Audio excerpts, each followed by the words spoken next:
مالک بن انس نے نافع سے، انہوں نے حضرت ابن عمر رضی اللہ عنہما سے روایت کی کہ انہوں نے رسول اللہ صلی اللہ علیہ وسلم کے عہد میں اپنی بیوی کو جبکہ وہ حائضہ تھی طلاق دے دی۔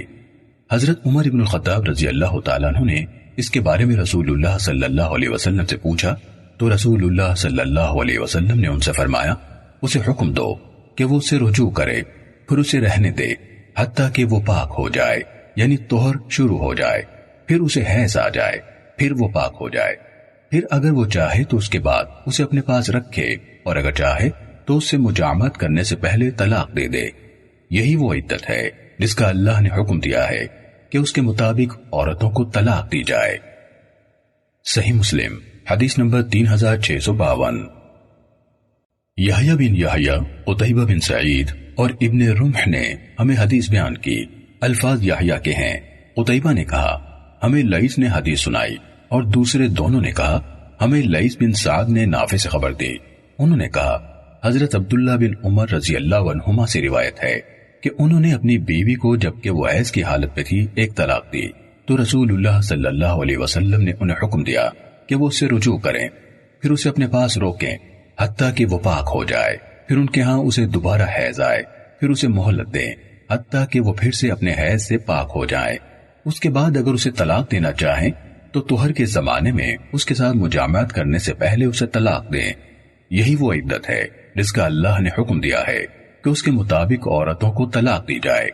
ابن رمح نے اپنی روایت میں یہ اضافہ کیا، حضرت عبداللہ رضی اللہ تعالیٰ عنہ سے جب اس مسئلے کے بارے میں سوال کیا جاتا تو وہ ان میں سے کسی سے کہتے اگر تم نے اپنی بیوی کو 1 یا 2 مرتبہ طلاق دی ہے تو رجوع کرو، کیونکہ رسول اللہ صلی اللہ علیہ وسلم نے مجھے اس کا حکم دیا تھا، اور اگر تم اسے 3 طلاقیں دے چکے ہو تو وہ تم پر حرام ہو گئی ہے، یہاں تک کہ وہ تمہارے سوا اور شوہر سے نکاح کرے۔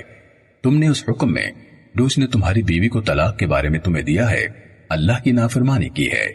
امام مسلم رحمہ اللہ نے کہا لیث نے اپنے روایت کردہ قول 1 طلاق کو محفوظ رکھنے اور بیان کرنے کے معاملے میں بہت اچھا کام کیا ہے۔ صحیح مسلم حدیث نمبر 3653۔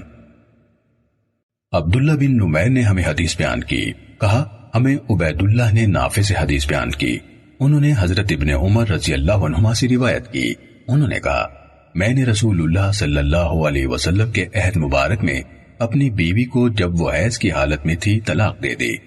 حضرت عمر رضی اللہ تعالیٰ عنہ نے یہ بات رسول اللہ صلی اللہ علیہ وسلم کو بتائی تو آپ نے فرمایا اسے حکم دو کہ اس سے رجوع کرے، پھر اسے اپنے پاس رکھ چھوڑے حتیٰ کہ وہ پاک ہو جائے، پھر اسے دوسرا حیض آئے، اس کے بعد جب وہ پاک ہو جائے تو مباشرت کرنے سے پہلے اسے طلاق دے یا اسے اپنے پاس رکھے۔ بلا شبہ یہی وہ عدت ہے جس کا اللہ نے حکم دیا ہے کہ اس کے مطابق عورتوں کو طلاق دی جائے۔